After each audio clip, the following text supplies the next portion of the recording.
I am here to talk about my cousin, Senator Sherrod Brown. I know you all see the words.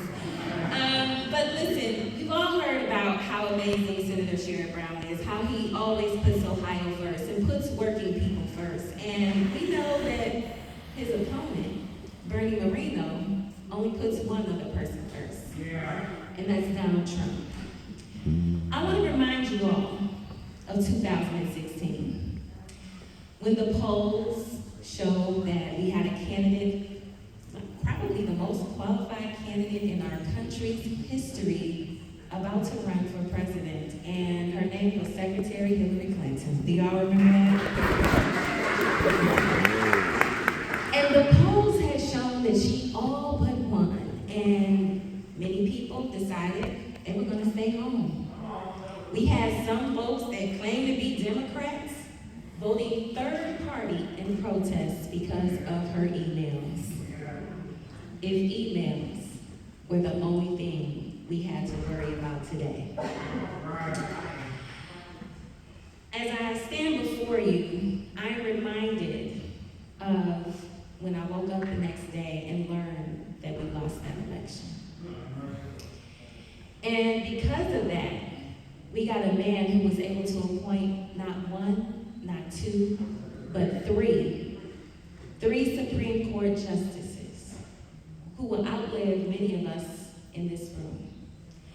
And they were right-wing activists, MAGA extreme Supreme Court justices who overturned decades of precedent that have been set in this country.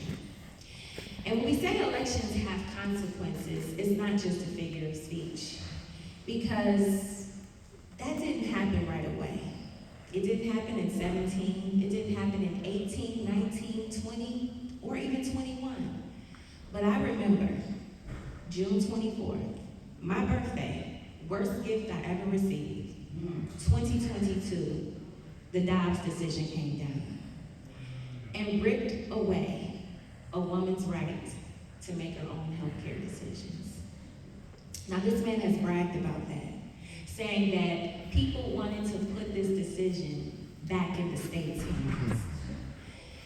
And as a woman from Ohio, I am reminded of the 10-year-old rape victim who had to flee this state to get the health care that she needed, because health care and abortion care are the same. I am reminded of Brittany Watts, who was from Central Ohio, who had a miscarriage. And during this influx, this uncertain period of time here in Ohio, she had a miscarriage in her home, went to the emergency room, and she expected to get assistance, but she got arrested and was charged with abuse of a corpse because the fetus got stuck in the toilet. That is what happened when Donald J. Trump was in office. And that was a result of us not showing up in 2016 like we needed to. And I will remind the folks here, last year, you may have heard of this thing called Project 2025. Anybody heard of it? Yeah. All right. Well, I would argue that they test drove Project 2025 right here in Ohio last year, when issue 1 was put on the ballot in August.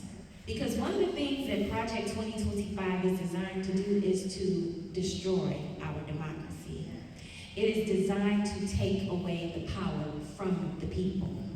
And so when they put Project 2025 on the ballot in August, they wanted to raise the simple majority to a supermajority, meaning that no longer one man, one vote would be equal. They wanted to raise that threshold to 60%. But what I am proud to say, you, the wise people of Ohio, showed up and showed them, when you give us the facts, when we have to choose between freedom, we always win. But they did not stop there. November, healthcare, abortion rights was on the line once again, right here in Ohio.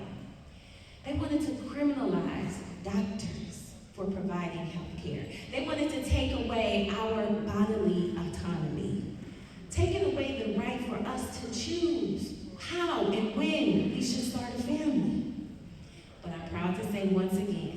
When given the choice of freedom and facts, Ohioans showed up again and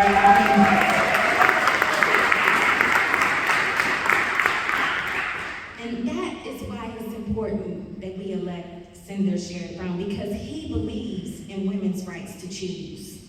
Now, Bernie Green, my good friend Tamitra is here, and she said, Bernie, how is this an issue for you? Because he called us crazy. And if he thinks we won't remember that, then he's the crazy one, all right?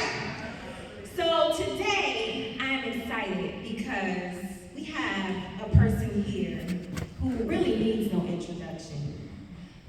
Senator Reverend Warnock and I, we have both the tremendous honor and privilege of serving alongside my cousin, his colleague, Senator Sherrod Brown in Congress.